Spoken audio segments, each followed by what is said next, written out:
Hey everybody, I decided I'm going to do a vlog / mail time. I'm also going to do a little bit of something where I promote other channels, pages. I'm going to promote in this one. I am going to promote specifically MarkerQuest, Laura Klotz, my friend. A number of you do follow her. She does the series on the Pennsylvania historic markers, and I've said a number of times, sorry about the hand there, I've said a number of times what amazing research she does. She now has a new thing that she's doing, podcast that she's starting back when she started doing MarkerQuest is around 2018. She started doing the things, the different markers in her area, and then expanded outward. So her first, she has 4 of them up right now. She might have a 5th one up now, but she just did, what was it? I can't think of what it is, but she did a couple of them on the Moravian Cemetery. There's a gentleman, can't believe I can't think of his name now, but there's a dude that did the one of the first pioneers for the iron industry. Then the Moravian Cemetery, the massacre at Nottenhooten, and then the Freeze, spelled like fries, but it's the Freeze Rebellion, which is a pretty monumental event during John Adams' presidency.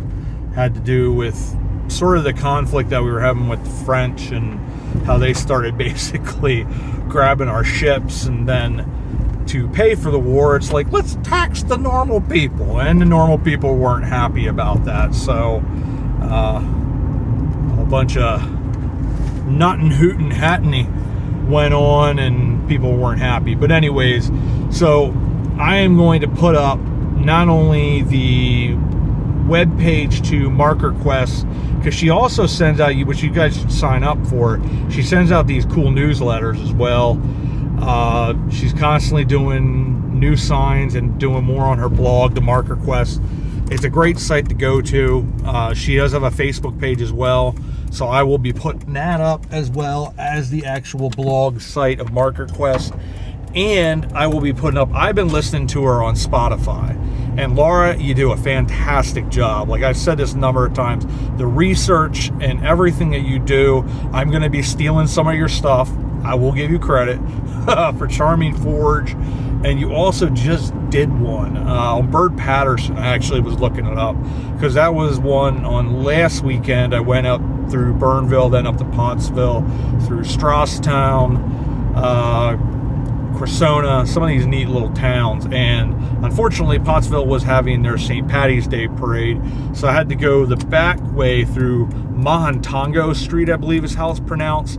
But that's where all like the beautiful mansions are. And apparently I completely missed the John O'Hara marker, which is right down the street. I did not see that. I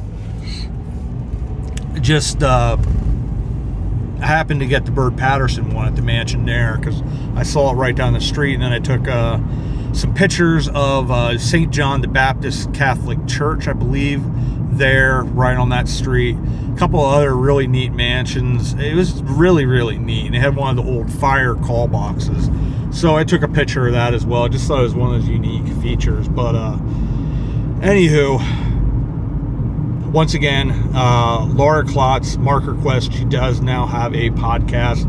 I listen to it at work on Spotify. They're great. She does such a phenomenal job. Support Laura and MarkerQuest, and check her out and follow her. And you know, I try to put up a bunch of her articles every now and then on the Hometown Historian Facebook page, just because of how great it is. And I'm hoping sometime this summer, Laura and I will wind up getting together on the Molly McGuire's series. I am going to be doing another one on the Blue-Eyed Six that's a little bit more involved, more on the personal aspect of what went on there, and get a little bit more into what actually happened, and visit all the graves again, and maybe a couple other sites like the old, where the Lebanon County Prison was, where these guys got hung. But anyways, so there's a whole bunch of cool stuff like that we're going to be doing. The Molly McGuire's one is going to be more on this one individual event, because the Molly Maguire, geez, that sun is nasty. The Molly Maguire's timeline, there was actually quite a period of time that's referred to as the Molly Maguire's situation in that area, and there was a lot of, for lack of a better term, terrorism basically that went on. And so anyways, a lot of that was pretty bad. But this individual case, these guys got railroaded. They were trying to, I guess, unionize in the coal industry and iron industry because of how unsafe it was and how unfair the working conditions were. And basically the only thing the government contributed in that particular case were the jail and the courthouse, and that was pretty much it. Everybody else was bought and paid for, and these guys just basically got screwed. And they even had the governor of Pennsylvania was going to let the last couple guys go, but the jailer basically kept the messenger out, and they hung the guys anyways. He was going to pardon them, and they didn't get pardoned. They got hung instead. So it really was a sad circumstance. I believe there's also a movie starring Sean Connery about them. They do have a really neat restaurant up there, the Molly Maguire's. Ralph and I, when we went up to wow, my mind just went completely blank. Yeah, it's named after the really famous Native American athlete, and my brain just, Jim Thorpe. Wow, my brain just farted there. You just saw like the wheels turning, like, where am I? I don't know who I am. Am I the hometown historian? But anyways, we went to Jim Thorpe, and that was the place where we ate, because the place we were originally going to eat, the one hotel there, on that particular day, it just wasn't open. So you do find certain things, like certain days, certain businesses are not open. It's a very unique town, very neat to visit the Jim Thorpe Memorial. I'm not sure if they still have the old railroad tunnel open or not. I was talking to a friend at the wound center, and she was saying that they couldn't go in there, which is a shame. But I also understand it if they did close it off, because probably at some point it is becoming dangerous because of rocks coming from the ceiling, falling down. They don't want somebody to get killed or injured. So it's understandable, but that's something I wanted to show you guys at some point on video, because Cliff and I had been there, the Wandering Woodsman, for his channel, but I wasn't filming yet at that stage. But it was a pretty cool event, cool place to go to. I want to take you guys on the Lehigh Valley Railroad there too, because they say that's a really neat ride out there. But anyways, so check out Laura, check out her podcast, MarkerQuest. Like I said, there's 4 up already. She's working on the 5th, and really neat. I think his guy's name is Dave Thomas. Now that I think about it, I think it's Dave Thomas, is one of the original iron pioneers. Brought in some like new technologies and things like that. So he's very important to the industry as a whole. But anywho, so that's the first part. Second part is talking about some of the stuff that we're going to be doing here over the next week. I'm hoping next weekend I will be going out to film again. I'm probably going to be going back up to Burnville, because it was happenstance that I happened to find the founder of Burnville, his grave there at Frieden's Evangelical Lutheran Church. It was just, we found it together. It was unique, and they do have one of those town signs, so I'd like to do a founders video. I'd also like to do the founders video, which is way south in Brickerville, because Peter Bricker's home is still in existence. There are also, I know where he's buried, so I'd like to go and do that, because with the Founders series, if I can hit sort of a couple of those different things that have to do with the founder, and then give you guys more information, and there is a lot of information on him, I want to do so. So those 2 I'd like to film this week or this weekend. Also, because of everything that happened with another surgery, another amputation, I sort of just in the process of starting the Villages of Cornwall series. I never got to start the Villages of Greenpoint series, and Understanding the French and Indian War never got to get a chance to really get started. And the mansions of Mount Lebanon are there in Coleman's Park. None of those got really the chance that they needed to get started. So I feel it's better to sort of reintroduce those series and just sort of start over. So I am going to go out to Coleman's Park there where Mount Lebanon was. I'll flip this down because that thing is bright. So I want to reintroduce that series, reintroduce the villages of Cornwall. I'm going to show some of the villages, but we're going to do it there at the miner statue in the center of Cornwall proper, where the school is and stuff like that. There's a cool miner statue that we have filmed at. We're going to film that there. I'm going to do something on the villages of Greenpoint and get that series started. And then I'm going to go over to Bethel Moravian Cemetery near Lickdale and start off this series, reintroduce it to understanding the French and Indian War with that massacre. Those are things I'm hoping to get going here in this next week or two. And then whatever odd things. I'd like to go over to Minersville to film the rail station there. I'd like to also go up to Tamaqua at some point to film their rail station, because their rail station is impressive. And then whatever else. There's a couple cool things in Pottsville that I'd like to film, like the Miners Bank, which is now closed. I would like to film there as well to show you guys those really neat doors. I took a bunch of pictures on Instagram, which was neat, but I'd like to actually show these doors, probably with a short, but I just think it's some of the architecture there and some other neat things that I'd like to show you guys in Pottsville. Might wind out doing some of those, because there are another 2 or 3 Pennsylvania historic markers there. And then of course I want to get the I didn't know that about my hometown history Mason-Dixon line, try to get that done this week and out. And then hopefully in the next month, maybe by April, get some of our series, the heroines of hometown history, get them started up, tales of hometown history back up and again, and then America's or hometown history's greatest inventions for each state. I'm talking to you, John. We're going to get Arkansas up there. I think their greatest invention is the Bowie knife, but I'm not sure yet. I got to look at the list again, and then we'll go from there. But we're doing well. Everything's going really, really good.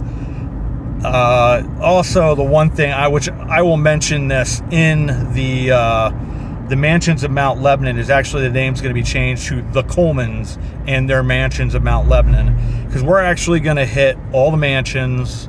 We're going to do all these different places that still exist there. The neat things that are there at the park now currently, like the music venue, which is really neat, a neat place. They have that really cool bit of architecture. It's sculpture, sort of you looking at yourself as a child and through the mind of a child. It's a really neat piece of architecture, sculpture that was donated by Jared Oderick, who had been a star football player at Penn State and then in the NFL, and very kindly donated this piece of sculpture that is just so, it really is neat. It's one of those things that you're at and you just look at it in different ways, different perspectives, and just really appreciate it. But we're also going to go First Presbyterian, which is now, I believe, True Life, or I'm probably saying, or they used to be Youth for Christ, but I think it's True Life Ministries. They're very teenager, kids-oriented ministry in Lebanon City, and they've just bought, I think a couple years ago, and are now open at First Presbyterian. Did a bunch of construction there, but that's the church that was built specifically by George Dawson and his wife Deborah Coleman. I think for daughter's wedding, but they also were very much behind First Luke's Episcopal Church, which we've seen, the Cornwall United Methodist, really a lot of the beautiful, the Coleman Memorial Chapel, the Coleman Chapel, and we're going to tell some of these stories. And this series is going to be a precursor to something I've talked about that I'm hoping in the next year or 2 years, we're going to make a full-on documentary called The Colemans, Triumph and Tragedy, which I think will be a great series. There's a number of you that have really given me a lot of information on them that I would like to get involved with that as well, and really take us through the generations of this amazing family, starting out with the patriarch Robert Coleman, who started the Iron Dynasty, and then through the generations and these tremendous triumphs that they went through and these terrible tragedies. We've talked about a number of them with Ann Coleman, her relationship with James Buchanan. We've talked about James Coleman, the son of George Dawson and Deborah Coleman, who was tragically killed. And you have that baptistry, the face that is based off of his death mask, and how beautiful and tragic that was. So a lot of great stuff coming up here with the channel. And now we're going to go into a couple really cool gifts that were sent, and a number of cards, which are just awesome. I just want to thank you all for. So let's get into that. There's a continuation here. So I want to show you guys a lot of Easter cards. Very, very cool. So the first one, this one is from Kate. And you see it right here. Be comfy, be cozy, be rested, be well. And thank you, Kate, for this card, for the message. And thank you for the gift as well. I always love your cards and your messages are just so encouraging. Next card, this is from Jay. I love this one. Just chicken in on you. So Jay, thank you for the gift as well. Thank you for the message. And it did give me a smile. So thank you so much. It means the world to me. These cards are amazing. And then we got this card here I just got. And this one is from Angela and Sean. We're hoping, yes, that we will be filming together. This is an Easter one. Thank you so much for the card. And we'll get the chance to meet, maybe film together. I know you sent me a thing on, they have the Bear Hole Trail there in Swatara State Park. Those things are always so phenomenal because you just get to drive right through. The next one I want to possibly do, they have, I think, April 12th and the 13th, depending on whether I'm working or not. I'd like to go out there, check out a couple of the other sites, because there's a really cool Union Canal Lock number 5. It's actually very accessible. It's only like 100 yards from where you park. And that one is neat because it's probably the most complete, I believe some people had told me. And it's right there at the Swatara Creek. So you get a real good feel for, now the dam would have been there, so the water would have been quite high, but, because it would have been a dam. But still gives you a decent idea, I guess you could say, just the feel of the place. I got this card from Debbie. Thank you so much, Debbie, for your card. It really is a cool Easter card. Great message. I really do appreciate that. Thank you so much. And lastly, we have one more card here. Another Easter card. This one is from Lindsay. We have gotten a couple of books from you already. I have a couple of those that I want to do. I was just looking through the one. There's a story of some of the captives of Native American tribes back during, I guess, around the French and Indian War, in that period. At some point, that in that really cool covered bridges there out, and I believe it's Wisconsin. Really neat book. It's one of those states like Pennsylvania that actually has quite a few covered bridges yet. But thank you for the card, and thank you for this. This is something we will be utilizing at some point. These are another one of these images across America. This is of the railroad depots of Northwest Pennsylvania. I'm hoping that we'll be able to get out there at some point, because I am planning on traveling here at some point coming up. My goal is, one of my first trips that I want to do, I want to go to Hazleton, because there's some really neat architecture and churches up there to do some photography. Obviously, I want to go to Jim Thorpe again, take you guys to a bunch of those different places, maybe do a little bit more. Now I'm able to walk pretty normally. Do a walk up that main street, maybe take you guys into the one museum there. Hopefully they'll allow me to film. Definitely do the Jim Thorpe Memorial. And then take you up some of these neat towns like Nesquehoning, Layton. Layton, I think is how you pronounce it. That's where the Nottinghooten massacre happened. But there's some pretty neat stuff up in that area. At some point, I want to take you to the Pioneer Train Museum And they also have an anthracite museum there that I'd like to take you guys through up in Ashland. Mount Carmel is another beautiful, one of those beautiful towns up in there. Elysburg, Danville. I say Dansville because there's a Dansville up that we used to do a store up in New York, just past the Finger Lakes region. But the plan is, I want to go up and do a northern run through Troy and Towanda, Sayre, and over to Montrose, and take you guys through some of those neat towns. Eventually, I'm going to make a trip out 322 to Lewistown, Mifflintown, Mount Union, Huntington, some of these towns that I know very, very well, and there's a lot of really cool things. And I want to make a trip out past Altoona to show you guys that as well, because there's a lot of really neat things out there near Portage and Crescent. Number of neat towns up through there that I would like to take you guys to see some of these really neat places. And at some point, Kate, I got to message you. I want to come out to Bellefonte, have you tell me a little bit about the area, and then do some stuff there. But I think my friend just arrived, so I am going to click off here. But as always, I want to say thank you, everybody, and we will see you about town.